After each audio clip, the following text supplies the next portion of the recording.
This year's NBA trade market has been dominated by fading stars and diminished assets, which fits Ja Morant to a T. Ja looks like the ultimate buy low reclamation project, but is he even worth the discounted price to land him?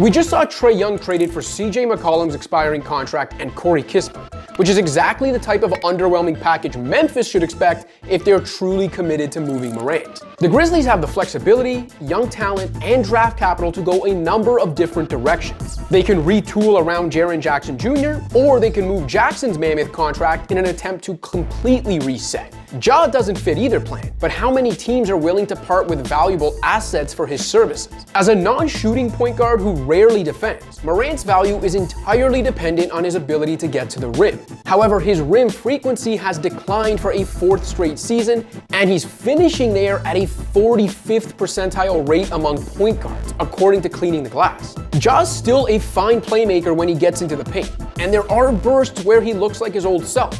There are surely NBA execs out there who believe he can be revitalized by a simple change of scenery. But this isn't a random short-term issue. The numbers have been trending down for years. Ja's drives, the lifeblood of his game, have become less frequent and less fruitful. Those hoping for a Morant resurgence are waiting on the return of a player Ja simply hasn't been consistently in 3 or 4 years. Not coincidentally, he hasn't made an All-NBA team since 2022. If you're comparing Ja to Trae from a value perspective, you could point out that Ja's a year younger, much more athletic, and his contract runs a year or two longer.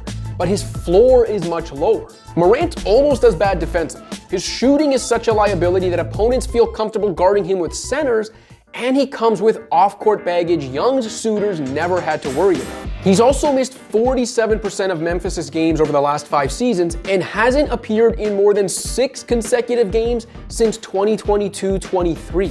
What would you say you do here?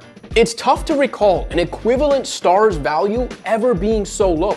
Morant's a 26-year-old two-time All-Star under team control for another 2.5 years at approximately 25% of the annual salary cap.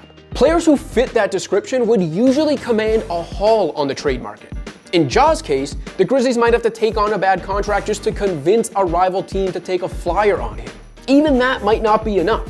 Take the Raptors, for example. Toronto might relish the opportunity to get off Immanuel Quickley's contract. It runs 1 year longer than Morant's, whose ceiling is unquestionably higher. But Quickley's deal is significantly cheaper per year. In addition, the Scottie Barnes-led Raptors need the type of pull-up and movement shooting Quickley provides, which Morant obviously cannot, and betting on Morant's ceiling is an unnecessary risk given the money still owed to him. Flipping one bad contract for another one tied to a more volatile player doesn't make sense. The Heat have often been linked to Morant and are reported to be his preferred destination. But does Pat Riley's team and everything Heat culture represents seem like a good fit for a player who doesn't like being held accountable? 2 teams that might be more realistic options are Brooklyn and Sacramento. The Nets are expected to go star hunting eventually. They also own one of the league's most enviable collections of draft capital and still would even if they included a first rounder in a package for Morant. The Nets could make an in-season play for Ja and still remain bad enough to land a top prospect in the loaded 2026 draft. Ditto for the Kings, who deserve mention simply because Vivek Ranadive's franchise is always ready to make a short-sighted transaction. The bottom line is that Ja comes with much more risk than the term buy low insinuates. He's not worth it for contenders, or any team on the right track for that matter, and the only teams he fits are clubs as tarnished as he is. Thanks for watching. If you liked this video and want to see more content like this, be sure to hit that subscribe button.